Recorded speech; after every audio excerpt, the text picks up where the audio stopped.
অসম্ভব স্বাদের এই রুই মাছের মুইঠা একবার বানায় খাইয়ে দেখেন, কি অসম্ভব দুর্দান্ত টেস্ট। হ্যালো গাইস, আসসালামু আলাইকুম। আজকে আপনাদের জন্য একটা চমৎকার রেসিপি নিয়ে আসলাম। এই রেসিপিটা আমি এক ঠাকুমার কাছ থেকে শিখেছি, মানে হচ্ছে কি ভিডিও দেখে। এখানে লাগতেছে হচ্ছে রুই মাছ, সেদ্ধ করা আলু, সামান্য একটু কর্নফ্লাওয়ার, ঝালের গুঁড়ো, জিরের গুঁড়ো, ধনিয়া বাটা, আদা বাটা, মানে সব মশলা একটু একটু পরিমাণ মতো। আমি এখানে একটা ছোট সাইজের আলু নিছি, দেখে বড় এক পিস মাছ নিছি। আপনারা আলু আর মাছের পরিমাণটা একটু ব্যালেন্স করে দিবেন। অবশ্যই কিন্তু কর্নফ্লাওয়ার অথবা ময়দাটা ইউজ করবেন, নাহলে কিন্তু এটা সুন্দর করে ভাজা হবে না। সুন্দর একটা শেপ দিয়ে নিছি সবগুলো একসাথে মিক্সড করে। এখানে আপনি আপনার ইচ্ছা মতো শেপ দিতে পারেন, কেউ গোল গোল শেপ দেয়, কেউ রাউন্ড শেপ দেয়। আমি একটু মুইঠা মানে হাতের গোল গোল না দিয়ে এরকম একটু শেপ দিছি, এটা হচ্ছে কি দেখতে ভালো লাগে। তারপর মশলা কি কি লাগতেছে, প্রথমে একটা তেজপাতা দিয়ে দিছি, তারপর পেঁয়াজ কুচি, তারপর একটু রসুন বাটা, আদা বাটা, জিরে বাটা, ব্যাস শেষ। আর দেবো একটু সামান্য একটু মানে গরম মশলার গুঁড়ো।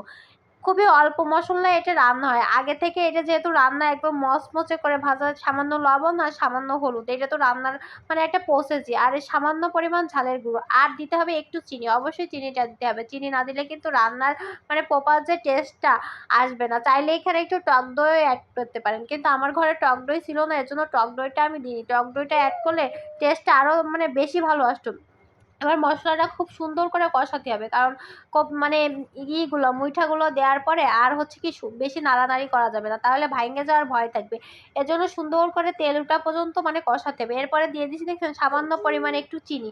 চিনিটা কিন্তু অবশ্যই দেবেন। চিনিটা হচ্ছে তরকারির টেস্টটা পরিবর্তন করবে, আর একটা দেখতে একটা ইয়ামি ইয়ামি একটা কালার আসবে, মানে অস্থির একটা কালার, মানে কি যে একটা টেস্ট। আর এই যে ভাইজা রাখা এইগুলো সুন্দর করে দিয়ে দিচ্ছে, এগুলো কিন্তু আপনি চাইলে শুধুও খাইতে পারবেন সন্ধ্যার নাস্তা হিসাবে।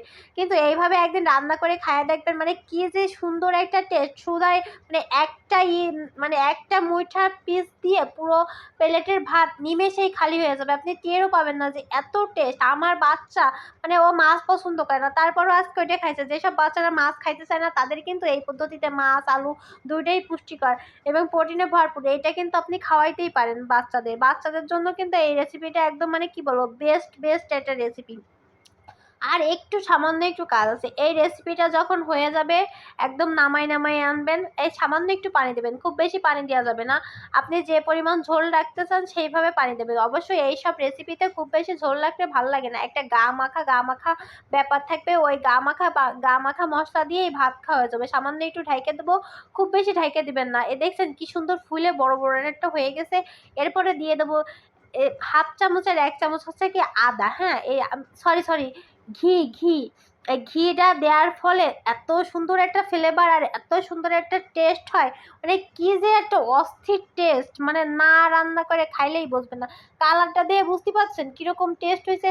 পোলাও, গরম ভাত, পরোটা যার সাথেই খাবেন, পরোটা, পোলাও, ভাত যার সাথেই খাবেন কিংবা রুটি, অস্থির, পুরো অস্থির। ভিডিওটি কেমন লাগলো অবশ্যই জানাবেন। ধন্যবাদ।